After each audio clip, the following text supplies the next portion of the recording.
Hola, les damos la bienvenida nuevamente a la cápsula de capacitación Herramientas Financieras. Soy Marcelo Grañeri, capacitador de la Escuela de Negocios de CAME, Confederación Argentina de la Mediana Empresa, y los voy a estar acompañando en este tercer encuentro donde hablaremos sobre la transformación digital en el mundo financiero.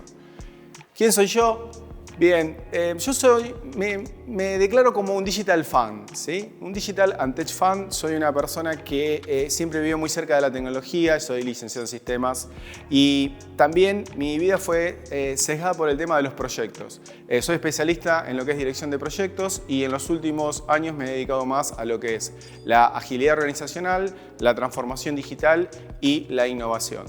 Mi especialidad está un poco en las grandes empresas, tratando de ayudarlas a transformarse en estos modelos de cambios y en estos escenarios inciertos, con mucha incertidumbre y donde los cambios es el día a día. Y también parte de mi corazoncito está en la parte de educación. Soy docente universitario en las áreas de conocimiento que comenté, tanto en la parte online como en la parte presencial, en Argentina, en Latinoamérica y también mucho en España. Espero también que todo lo que comente sea útil para cada uno de ustedes y los ayude en este conocimiento. Para comenzar, pongámonos de acuerdo en qué es la transformación digital. Obviamente, cuando hablamos de transformación queremos cambiar algo, queremos ir de una situación A a una situación B. Pero esto no es solo desde el mundo de vista digital o del mundo de vista tecnológico, lo tenemos que ver como una visión estratégica de la organización, que busque juntar las necesidades, las urgencias y las oportunidades que los modelos de negocios actuales presenten, pero también que requieran algún tipo de cambio, ¿sí? Esto va a requerir no perder de foco el negocio, pero también incluir tecnologías digitales que nos ayuden a nosotros para acelerar, para encontrar, para eficientizar procesos, estructuras y también algo que desde el lado cultural es muy necesario, que es cambiar la forma en que hacemos las cosas. Transformación digital es a tres niveles. Siempre tenemos que pensar de que cuando uno encara este tipo de procesos hay algo que es operativo, hay algo que es táctico y algo que es estratégico. Para que realmente tenga sentido, tiene que funcionar como una orquesta, tiene que sincronizarse. A partir de ahí, la mirada estratégica de la organización tiene que tener objetivos claros y medibles para poder entender los cambios que van sucediendo, las iniciativas, las mejoras, los proyectos, la definición de productos digitales, tenga un porqué y un para qué. La transformación digital tiene que tener un propósito. La primera pregunta que se tienen que hacer las organizaciones es ¿para qué estamos haciendo esto? ¿Sí? A partir de ahí, todo va a tener un sentido y va a tener una lógica. La parte de middle management, la parte más táctica, es la que ese conocimiento lo lleva hacia adelante, ¿sí? Con lo cual el discurso y el sentido tienen que estar perfectamente alineados para que esto suceda. Y por último, la parte operativa es cuando operamos estas tecnologías, ¿no? Vamos a encontrar que en estos escenarios va a haber circunstancias de que las tecnologías se apliquen perfectamente y otras que tengamos que hacer algunos ajustes y mejoras. En las transformaciones digitales, una cosa importante es entender de que también estamos experimentando. También estamos aprendiendo y parte del viaje y parte del proceso va mucho por ahí. Transformaciones hemos tenido en toda la historia, ¿sí? Hoy estamos hablando que estamos en la cuarta transformación digital, ¿sí? A mí me gusta mucho más hablar de evoluciones, ¿sí? Y imagínense cuando apareció la primera máquina a vapor en los campos, ¿sí? La gente campesina que trabajaba la tierra con herramientas manuales salió corriendo de los campos. ¿Por qué? Porque le tenía miedo, ¿sí? Lo mismo pasó cuando se vio por primera vez la luz eléctrica, ¿sí? O sea, la gente parecía que veía algo que era de otro mundo, ¿sí? Con la aparición de la informática, esto se exacerbó, porque no era el miedo a cosas nuevas, sino el miedo de decir, vienen por mí ahora, ¿sí? Van a ocupar mi puesto, me van a reemplazar. Y hoy estamos en una instancia donde parece que todos vamos a ser reemplazados por ChatGPT o por la inteligencia artificial y posiblemente estemos en una quinta evolución industrial. ¿Por qué? Porque los grandes pensadores en tecnología lo que piensan que esto va a seguir evolucionando, ¿sí? Yo soy uno de esos, no por grande, sino porque adhiero a que la tecnología va a seguir cambiando las formas de vida y nosotros nos tenemos que adaptar. Y este es otro punto interesante que está bueno tener presente desde instancias iniciales, ¿no? ¿A qué me refiero? De que el ser humano es un animal que se adapta, ¿sí? Nos hemos adaptado a convivir con las máquinas de vapor, con la luz, con la aparición tecnológica y también nos vamos a adaptar a estas nuevas tecnologías para que nos generen valor, ¿sí? La idea es poder ver cómo las tecnologías son un espacio donde podemos construir o co-construir soluciones que nos sirvan a todos. Para entender un poco el cambio tecnológico que hemos tenido en nosotros en los últimos años, los invito a que vayan a su escritorio y busquen en algún cajón, ¿sí?, algo que no usen hace tiempo.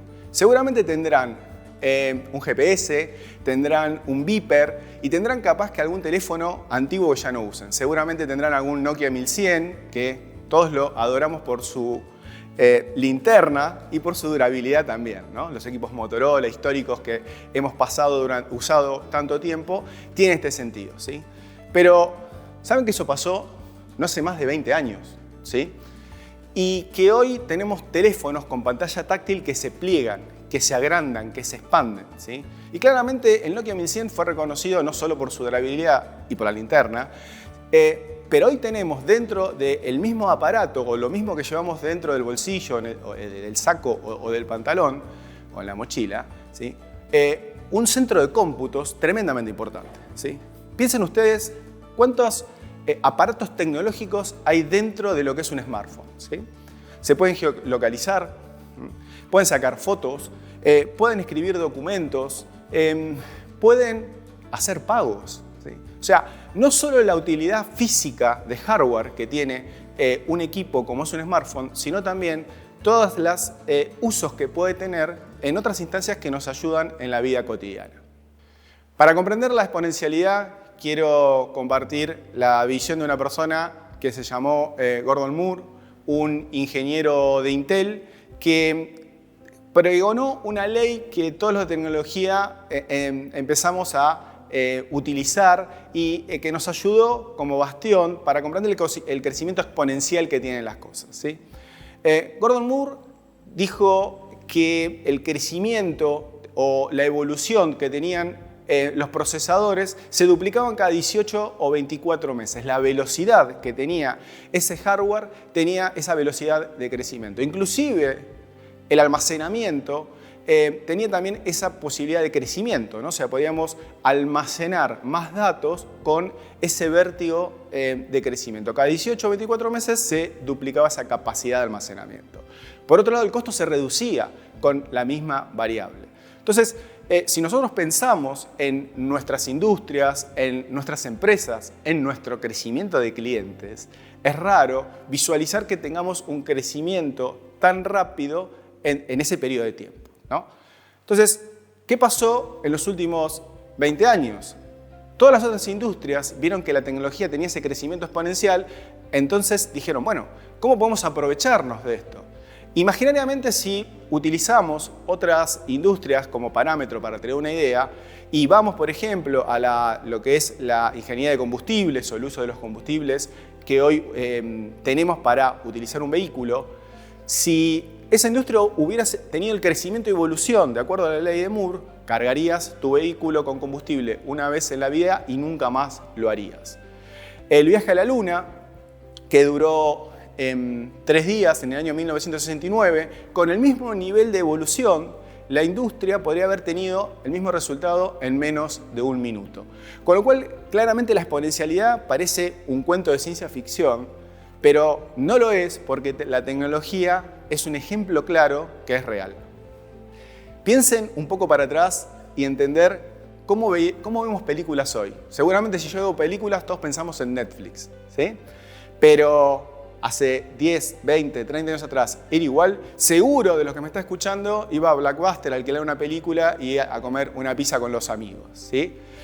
También pasó lo mismo con la búsqueda de trabajo, con la búsqueda de tu casa. Posiblemente hoy sea todo a través de una página web o de una app de un celular, pero hemos buscado trabajo a través del diario, ¿sí? Hemos buscado casas, ¿sí? Yendo a veces a pasear por el barrio que queríamos, a buscar los carteles de la casa que estaban en venta, ¿sí? Eso hoy parece historia antigua y nos pasó a muchos de nosotros. Hace 20 años atrás, claramente las formas de acceder a ciertos servicios era totalmente diferente.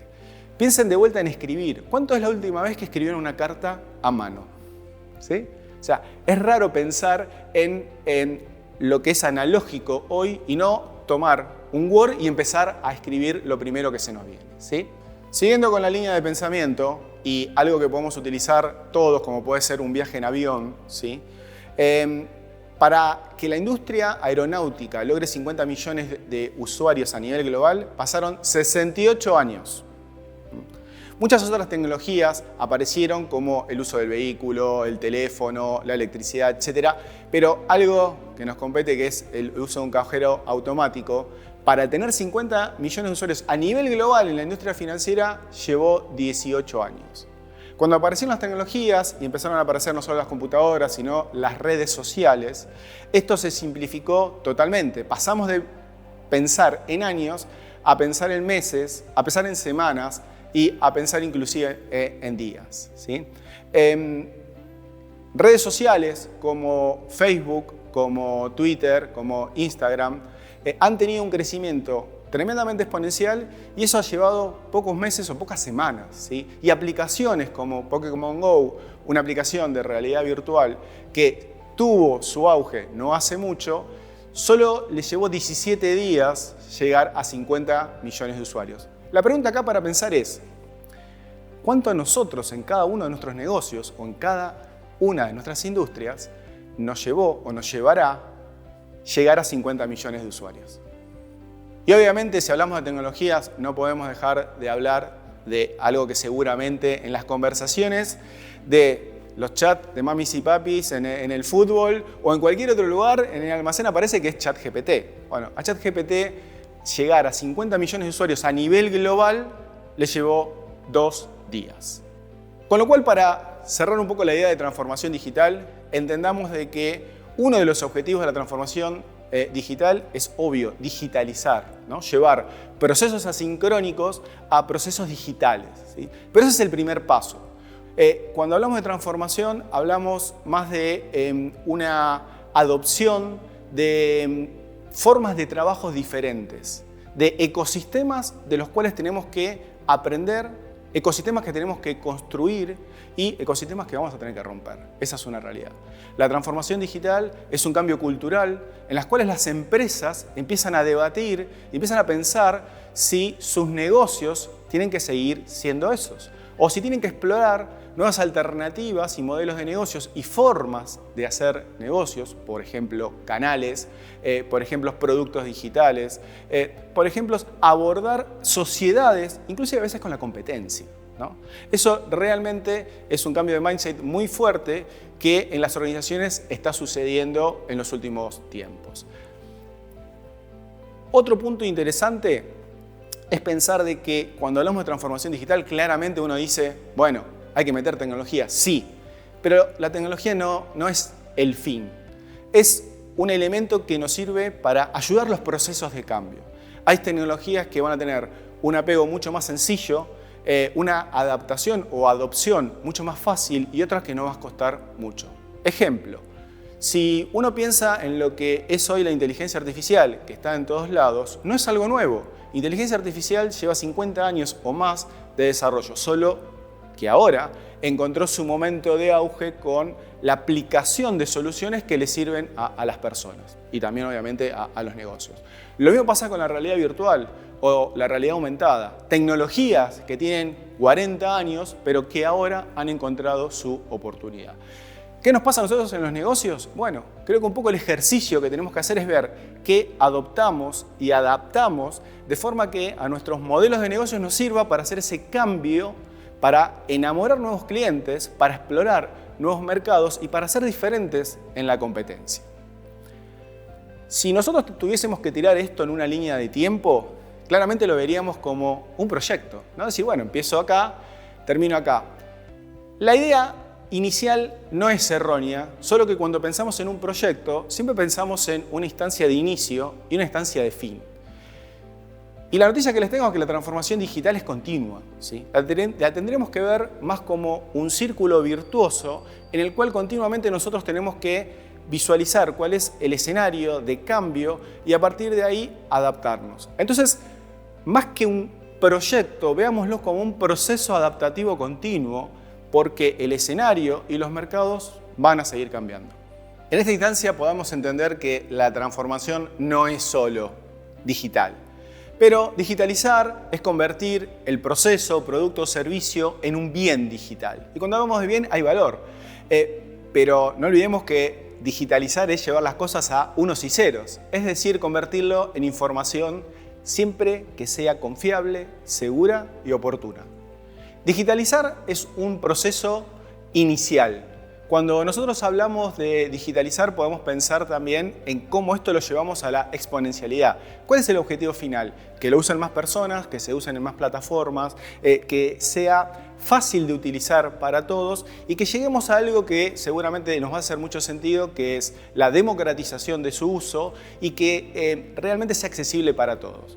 Con lo cual, un concepto de Peter Diamandis de Singularity University nos trae el concepto de la 6D, siendo la digitalización la primera. Básicamente la digitalización lo que lleva es poder lograr de un proceso totalmente asincrónico y material a llevarlos a un proceso digital que se pueda medir y se pueda replicar. A partir de ahí hay ciertas etapas por las que pases, pero la lógica de esto es encontrar que los procesos digitales en algún momento tienen un crecimiento que se convierte en exponencial. Y cuando algo se convierte en exponencial, empieza a generar un valor totalmente diferente a cuando un producto es material o asincrónico. Y a partir de ahí empezamos a hablar de lo que es el uso digital de ese producto, implica de que no tengamos en cuenta su uso, ¿no? Un ejemplo, cuando nosotros vemos un álbum de Spotify, ¿sí? Y le damos play, ¿qué precio tiene para nosotros? No estamos pagando ese álbum, estamos utilizando una membresía que nos habilita a una cantidad de información tremendamente importante. Lo mismo pasa con otras plataformas como es Netflix y todos. Con lo cual, información digitalizada, fíjense que tiene un acceso ilimitado. Eso también habla de que es accesible para todos, pierde el sentido del precio para el usuario y se democratiza su uso y es uno de los grandes ejemplos posiblemente de inclusión.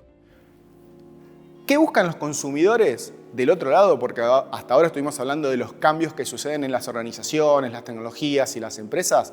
Básicamente los consumidores, y fíjense que no estamos hablando acá de clientes o usuarios, son consumidores que utilizan nuestros servicios. Y ese es otro punto interesante, ¿no? O sea que hoy el mundo digital, el mundo de la transformación digital, de la agilidad, está tratando de cambiar la idea de vender productos a vender servicios. Entonces, nosotros como usuarios, como consumidores, ¿qué queremos?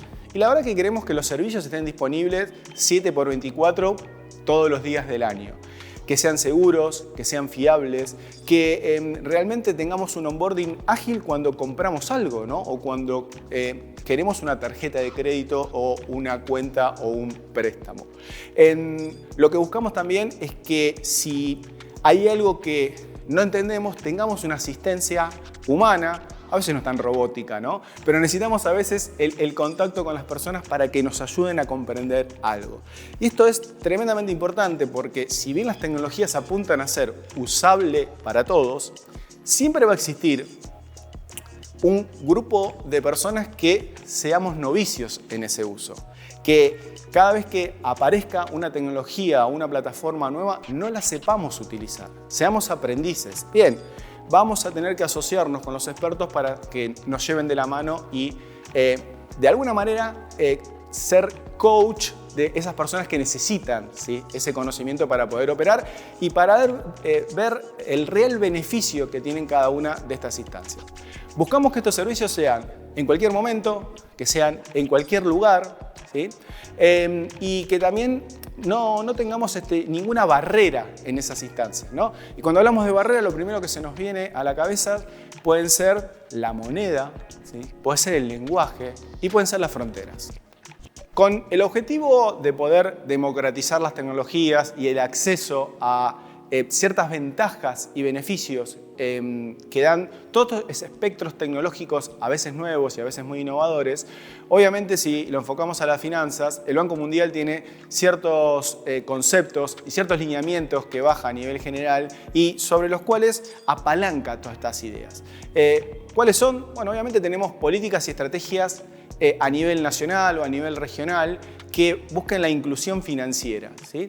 Cuando hablamos de la inclusión financiera, parte por la educación, parte por la accesibilidad, parte por el entendimiento de lo que son las finanzas, y ahí toda la parte de accesibilidad a través de lo que es un celular, una aplicación web, un equipo, una tablet, de lo que son las tecnofinanzas, sirve y mucho para levantar el promedio de entendimiento de lo que estamos hablando de finanzas.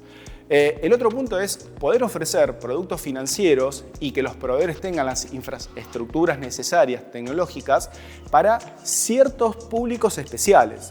Una cosa es poder utilizar servicios financieros para un sector ABC1, otro para estudiantes que están empezando su carrera, otro para jubilados, con la problemática que eso lleva de usabilidad de las aplicaciones. Con lo cual hay que entender cuáles son los sectores más desatendidos o los sectores que también presentan oportunidades. Una cosa que no tenemos que perder de vista en esto, en la oferta desmedida, es que hay que cuidar a la persona como un consumidor financiero. Primero porque como son conceptos nuevos, hay algunas cosas que los pueden abrumar, con lo cual el aprendizaje de ciertos sectores puede ser más lento y tenemos que preparar las herramientas para que la usabilidad y el entendimiento de esos conceptos realmente permee en cualquier instancia de la sociedad. Eso implica un gran desafío para los que crean estos productos y soluciones. Hay una gran necesidad de experiencia de usuario, hay una gran necesidad de entender el cliente que lo necesita, cuándo y dónde, y cómo van a ser esos puntos de contacto e inclusive puntos de dolor que en ese proceso, en ese viaje del cliente, vamos a tener que empezar a desarrollar. Otro punto importante también dentro de lo que es el concepto de llevar tecnología y apalancar la inclusión financiera es poder comprender cuál es el nivel de financiamiento que estas startups, estas nuevas empresas, estas fintech van a tener para apalancar todo este proceso. Y uno de los motores que seguramente del mundo fintech todos conocemos es lo referido al sistema de pagos. Con lo cual este escenario está claro que no es lo mismo para una generación nativa digital, ¿sí?, que claramente sabe utilizar un smartphone, que para aquellas generaciones que podemos nombrarnos como inmigrantes digitales, ¿sí?, que tuvimos un proceso de adopción de las tecnologías o que las tuvimos que usar, ¿sí? Piensen en la situación de pandemia que seguramente todos pasamos, en la que nos tuvimos que volver más digitales a la fuerza. Empezamos a comprar lo que íbamos a veces al supermercado en forma online. Empezamos a utilizar la banca digital de una manera que antes no la utilizábamos. De hecho, teníamos consultas con el médico en forma virtual, que algunos mantenemos, con lo cual el mundo digital explotó en ciertas instancias. La educación también se volvió dentro de esas plataformas digitales que empezamos a utilizar. Zoom, Teams, Blackboard, en fin, una cantidad de nuevos vocabularios y de nuevos usos que tuvimos que hacer. Eso como usuarios, pero las empresas también tuvieron que transformarse. Entonces hay que entender que una cosa es lo que las organizaciones ofrecen para afuera, para el mercado, la famosa transformación digital, y la otra es lo que tienen que hacer en bambalinas, lo que tienen que hacer de cambios de sus procesos, ¿sí?, para poder realmente ofrecer esos nuevos productos, nuevos servicios de una manera ágil y dinámica que los nuevos mercados lo puedan entender. Pensándolo de esta manera, las organizaciones tienen un gran desafío tecnológico, cultural, de estructuras y de financiamiento. Pero si nosotros tenemos que pensar en nuevos productos, hoy no podemos hacer otra cosa que no imaginarnos en que sea digital first. Es decir, primero pensarlo como un producto digital, ¿sí? A partir de ahí ya pensás en una plataforma digital, en una plataforma que te permita comercializarlo, que permita tener datos atrás para medir, para mejorar tu workflow, para entender cómo los clientes o los posibles clientes navegan tu site, etc. ¿Sí? Y si lo pensamos digital, ¿qué es lo primero que se nos viene a la cabeza? O mejor dicho, lo segundo, el teléfono celular. Entonces, cualquier solución hoy la tenemos que pensar mobile first. Cualquier tecnología o cualquier producto digital que nosotros estemos pensando, siempre veamos la posibilidad de hacerlo primero mobile. No digo de no utilizar una aplicación de escritorio, pero si tuviésemos que hacer un MVP, un mínimo producto viable, siempre vayamos primero por el mobile first. Como venimos diciendo de digital first y mobile first, las organizaciones también tienen que tener una infraestructura dinámica que permita un crecimiento de forma dinámica, de forma exponencial, de forma adaptativa de acuerdo a esas instancias. Entonces, el otro concepto que viene para todo el mundo de empresa digital es Cloud First. Pensalo primero en la nube.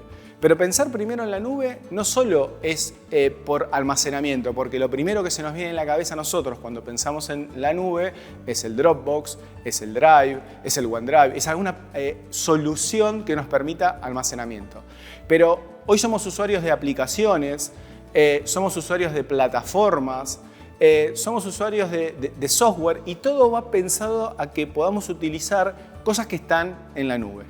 En esta visión de nube, no tenemos que olvidarnos que las empresas están en proceso de transformación. Cuando hablamos de proceso de transformación, imagínense una gran empresa tradicional. Por ejemplo, un banco, ¿sí?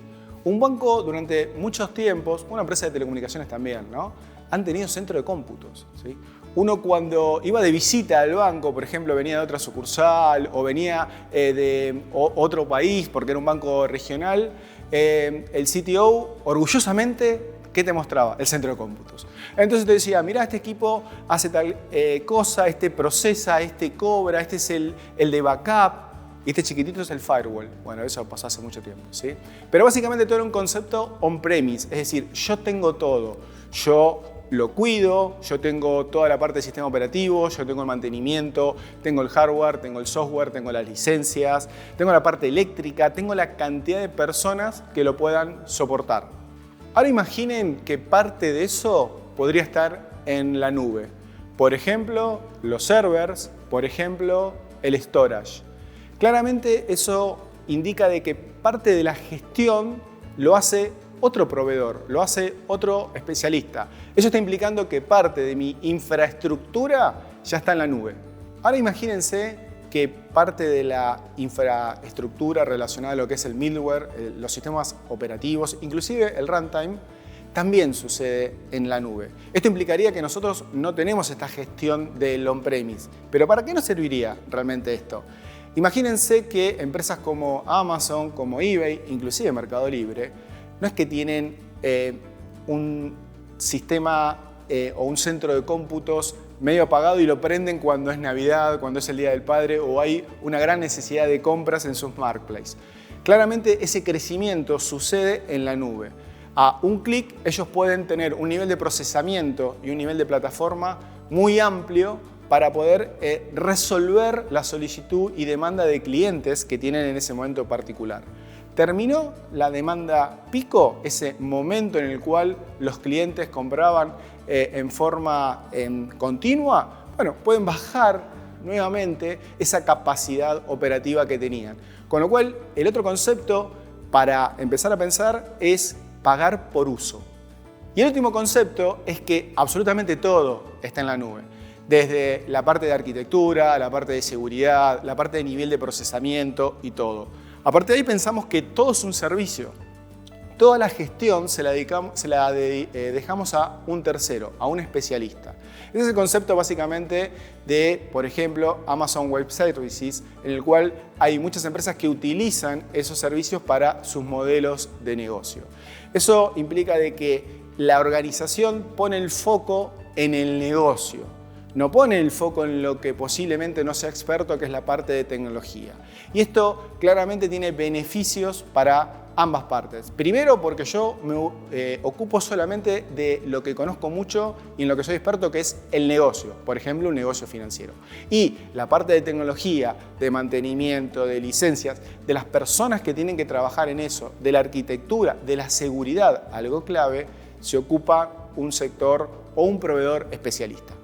Para dar un ejemplo de estos conceptos, imagínense que cuando hablamos de on-premise ustedes se compran un auto y lo mantienen, pagan las patentes, lo estacionan, lo utilizan. El auto es de ustedes 100%. Ahora bien, entran en un proceso de leasing en el cual ustedes pagan un monto determinado por el uso de ese vehículo y hay ciertas cosas, como por ejemplo la propiedad final, no es de ustedes. Están utilizando un servicio. El auto es el mismo, pero a través de un sistema de leasing. ¿Sí? Ahora bien, imagínense que se toman un taxi. Bueno, claramente ahí están cambiando la plataforma, ¿sí? O sea, ya el auto no es mío, es de otra persona que lo mantiene, que lo maneja, que le paga las patentes, le paga los impuestos, pero yo lo utilizo de forma unívoca para mí. Y por último tenemos el software as a service, que es, imagínense que ustedes se suben a un micro de larga distancia, a un colectivo, a un bus, en donde todos somos usuarios de una parte de que ese gran proveedor brinda a todo un mercado objetivo. Con lo cual, en esta instancia, lo que nosotros podemos pensar es que hoy la tecnología nos brinda la posibilidad de focalizarnos específicamente en nuestro negocio y poder tercerizar, poder delegar, ¿sí?, en otras estructuras, otros proveedores, otras personas, toda la parte que no es inherente para nosotros. Entonces, si nosotros podemos destinar nuestro esfuerzo, nuestra visión, nuestra creatividad e innovación en mejorar nuestro servicio y poner foco en los nuevos negocios que queremos hacer, obviamente vamos a encontrar proveedores, socios estratégicos a nivel global que nos permitan las soluciones, tanto sean de plataforma, tanto sean de infraestructura o de software necesario para poder armar ese rompecabezas que cualquier nivel estratégico tiene que tener hoy. La posibilidad de ir modulando cuáles son las ofertas, servicios y mejor tecnología que podemos aplicar para otorgar un producto digital para nuestros clientes, para nuestros servicios o para empezar a investigar y experimentar nuevos mercados. Con lo cual, si podemos visualizar que todo se puede ofrecer como un servicio, ¿por qué no pensar a la banca como un servicio? Y este concepto de Banking as a Services es algo que viene sonando en los últimos años y cada vez tiene más sentido. ¿Por qué? Claramente por el poder tecnológico de las plataformas que están implementándose a través no solo de los bancos, sino también y mucho más fuerte en el mundo fintech, ¿sí? ¿Qué ofrece la banca como servicio? Básicamente podríamos decir que es un modelo de atención que pone al alcance de los consumidores herramientas digitales financieras creadas por los propios bancos o en conjuntos también con la fintech. Organizaciones que encuentran en la innovación tecnológica su principal bastión. Y uno de los puntos que proponía el Banco Mundial también como un acelerador, un motor de inclusión financiera, una parte de educación, era la parte de los medios de pagos. Y los medios de pagos es algo que cuando uno ve un mapa de fintech, claramente las empresas dedicadas a lo que es medios de pago son las que tienen mayor relevancia. ¿Cuáles son las segundas? Las que están relacionadas al lending, a los préstamos, ¿sí? Y a partir de ahí empiezan a haber otros ecosistemas también con mucho movimiento y mucho crecimiento, como puede ser toda la parte relacionada a seguros, las InsurTech. Hoy en Argentina el mapa del ecosistema fintech más o menos está en alrededor de 300 empresas, incluidas ahí también los neobancos. Entonces, ¿podríamos decir que un neobanco es una fintech? Bien, ahí empezamos a discutir un poco de terminología o de teoría, pero claramente sí, un banco está aplicando quizás una regulación que no es la de una empresa más orientada a la parte de tecnología. ¿Cuáles son aquellas tendencias que hoy estamos viendo con mayor movilidad a nivel regional, sobre todo en Latinoamérica? Bueno, esto también es cultural, ¿no? O sea, en muchos lugares todavía el uso del efectivo es algo natural. Y lo que buscamos con los procesos de digitalización, con los procesos de transformación, son cambios culturales. Y el uso del dinero a veces es algo natural en muchas sociedades. Muchos de nosotros seguramente, hace algunos años, estoy hablando de muchos años atrás, recibíamos nuestro salario en un sobre con todos los billetes, ¿no? Y hoy muchos utilizan sus cuentas bancarias para ir a sacar el dinero cuando cobran. Entonces utilizan toda su economía, pasa a ser en efectivo. ¿Cuál es el riesgo de eso? Primero, el uso de algo físico, ¿no? Que se puede perder, se puede romper, se puede ensuciar, te lo pueden robar inclusive. Y después, fíjense cómo fue todo ese uso durante la pandemia, ¿sí? Empezamos a hablar de los pagos sin contacto, ¿sí? O sea, todo lo que era contactless sin contacto empezó a tener un crecimiento exponencial.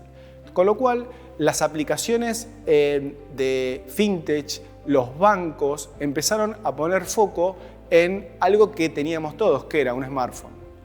Empezamos a explorar qué tecnología podía utilizar mejor para poder realizar estos pagos sin contactos y claramente la tecnología de NFS vino a darnos una mano en esa instancia. Eso provocó que las personas ya no necesitaban un intercambio de billetes, ¿sí? Nadie tenía que darle la tarjeta a otro pero como dije antes también es cultural, ¿no? Uno puede ir a Europa o Brasil inclusive y hay un uso de lo que es el contactless perfecto, ¿sí? Básicamente traen el POS a donde uno está, apoyas tu tarjeta y te vas. ¿Qué pasa a veces en algunos lugares de Latinoamérica, en algunos lugares de Argentina? ¿Sí? Hagan la prueba, vayan. Seguramente te toma la tarjeta, la persona que está vendiendo, la apoya y después te la da. Se rompió el concepto de contactless, pero es cultural. Entonces, cuando hablamos también de inclusión financiera está un poco también en el uso, ¿no? A veces cuando uno va y dice, no, dame el postnet que yo apoyo, ya ahí como que se rompe la relación entre cliente y vendedor, ¿sí? Con lo cual el contactless llegó para quedarse y obviamente hoy está a través de teléfonos celulares, pero también hay aplicaciones que lo pueden hacer a través de los relojes inteligentes y posiblemente mañana tengamos otras instancias en las cuales nosotros también podamos utilizar para pagar. El otro punto interesante es la interoperabilidad, ¿sí? En Argentina surgió todo el tema de transferencia 3.0 y eso fue un gran beneficio para nosotros los usuarios y los clientes que sin importar nuestro banco o nuestra billetera digital que tuviéramos, pudiésemos pagar fácilmente en cualquier lugar. El concepto del QR, fíjense que hoy uno va a un comercio y hay varios QRs. La idea es poder tener interoperabilidad también a través del QR, ¿no? O sea, poder utilizar un QR y poder pagarlo con nuestra tarjeta. Entonces empezamos a romper algo que son los límites o las fronteras. Y el otro punto relacionado a esto, que me parece importantísimo mencionar también, es que hoy existen empresas a nivel regional, como por ejemplo Mercado Pago, en diferentes lugares de Latinoamérica, ¿no? Entonces, ¿a cuánto estamos que nosotros podamos pagar a través de una billetera virtual o una billetera digital, un consumo que hacemos en Brasil, ¿sí? Con nuestra billetera argentina o viceversa, ¿sí? Hoy el mundo tecnológico, si hay algo que rompió, fueron las fronteras, ¿sí? Las fronteras digitales básicamente no existen, existen a través de regulaciones. Con lo cual, el romper fronteras empieza a ser una cuestión social o política. Hoy estamos a un clic de distancia de evitar ese problema que tenemos de que cada vez que uno viaja al exterior tenga que andar cambiando moneda o ese tipo de cosas, ¿sí? Claramente con nuestra billetera digital podríamos ir a cualquier lugar del mundo y poder pagar fácilmente sin mayores inconvenientes. Hablamos de regulación y la regulación tiene a veces un concepto negativo, ¿sí? La regulación a veces lo que hace es frenar el desarrollo o legislar una situación que empieza a detener el crecimiento, ¿sí? Caso, por ejemplo, como en Brasil, Pix es una billetera digital que fue apalancada y promocionada desde el lado del gobierno, y las regulaciones se acomodaron a esa instancia. Pix es un ejemplo a nivel regional de cómo una billetera digital empieza a lograr la famosa inclusión financiera, ¿sí? El 80% de los brasileños hoy usa Pix, ¿sí? Con lo cual ese número es tremendamente importante. Pero hubo regulaciones oportunas que ayudaron al desarrollo de esta billetera digital.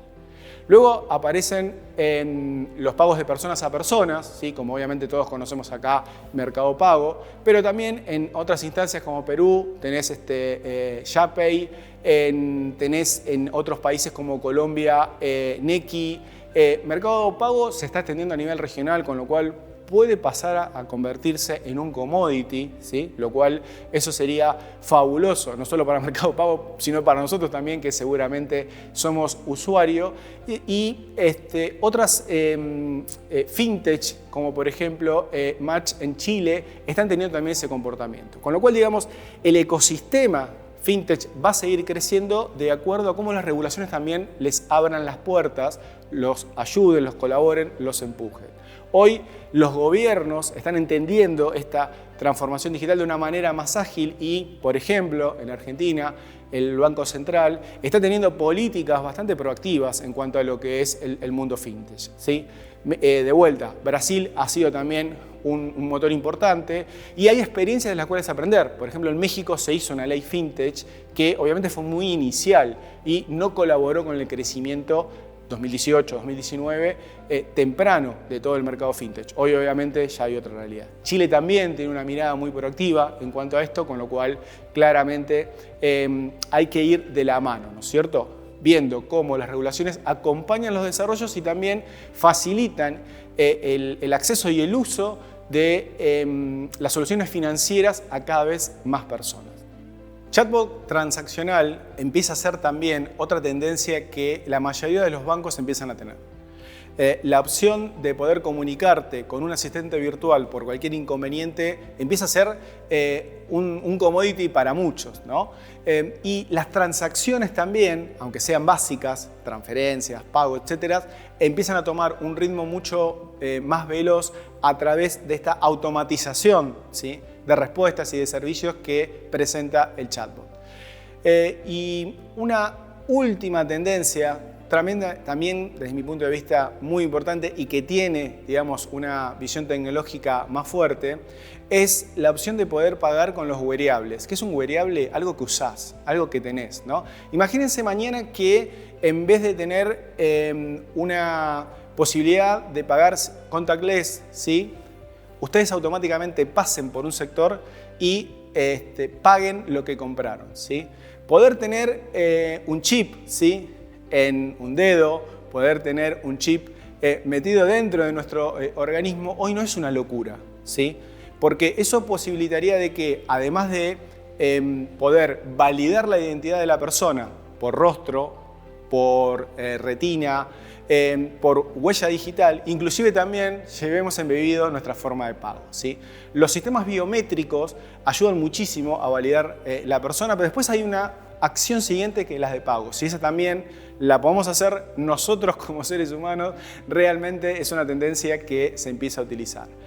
Hoy esa instancia está acompañada de una billetera digital, ¿sí? Amazon tiene opciones de supermercados totalmente digitalizados donde uno entra y sale sin ver a un cajero o sin tener un lugar donde pagar, porque automáticamente, ¿sí?, se puede realizar esta forma de pago, obviamente gracias al contactless y al NFS.